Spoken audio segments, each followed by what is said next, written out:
Love ko na lang dun sa tanong ni Manay. Siguro kasi, di ba originally kayo talaga yung love team dito. Tapos pinasok si yung character ni Isabel tsaka ni Carlo. Baka dahil doon, no? Sa tingin nyo?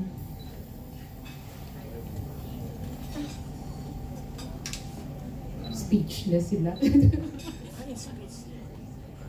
Kasi, chance. Siguro. Sa tingin nyo ba, nakatulong or nakaapekto dun sa story, yung pagpapasok sa character nilang dalawa? Siyempre, malaking tulong yun. Malaking tulong yun para sa show na alam mo yun, nagkakaroon ng conflict yung main characters. Na, kasi sa toong buhay, gano'n din naman, di ba? Maraming conflict, so mas exciting. Kaya, nakatulong ba? Oo naman. Kasi, syempre.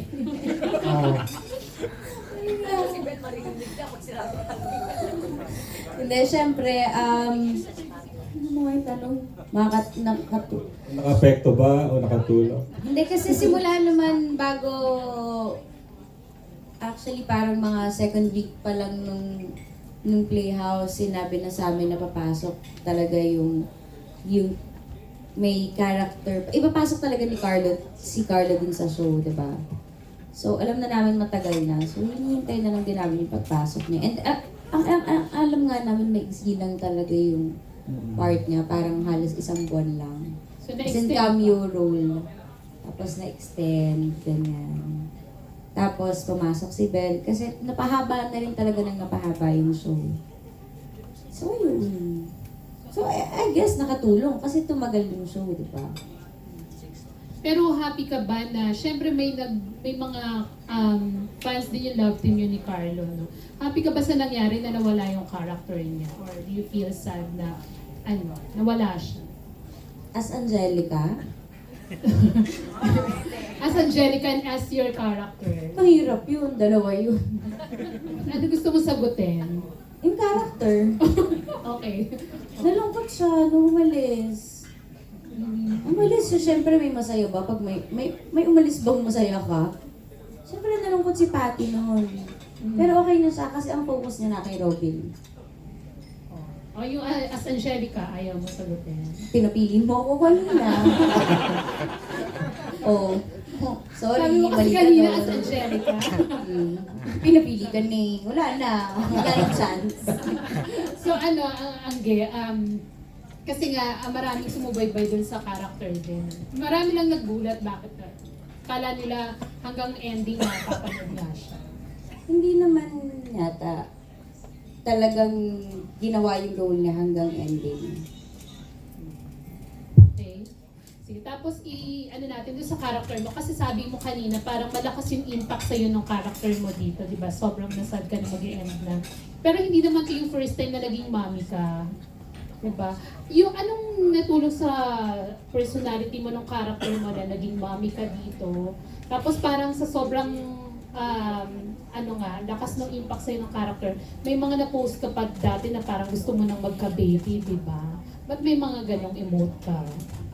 Hindi naman emote yun. Or may mahugot. Hindi naman hugot yun.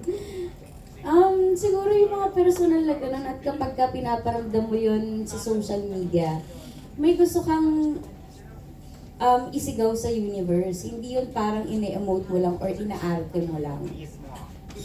So, hindi siguro magandang sabihin na emote or hugot yun. So yun talaga, yun nanggagaling sa inner feelings. Siguro, di ba, hindi mo yun sasabihin para gumawa lang ng kung anong emote. So parang ano yung nakita mo dun sa character? Gusto mo na talaga magka-baby? Oo naman. Nasa tamang edad na ako para magkaanak. And ayoko namang mawala sa mundo to nang hindi ako nagkakaroon ng anak. So gusto kong magkaroon ng pamilya, gusto kong magkaroon ng anak. Yun ang goal, yun ang ultimate goal. Pero may mga bagay na ibinibigay sa'yo na dapat i-prioritize mo kasi mas siguro ito muna yung asikasuhin mo dahil hindi pa para sa'yo. So this year, yung goal mo na yan, hindi mo na matutuloy? Hindi ko na alam yun. Diyos ko, si God ba ako? Hindi ko na alam yun. Ikaw, may idea ka ba? Hindi, kasi syempre, Sino may idea? pag may mga wish tayo, kiniklaim din natin yan para matupad, di ba? Oo, Nasa pero sa'yo syempre, din. kung ano na lang din yung ibibigay sa'yo ng mundo, yun na lang yun. Ganun na lang naman. So ano bang next project mo after Playhouse? Marami-rami naman.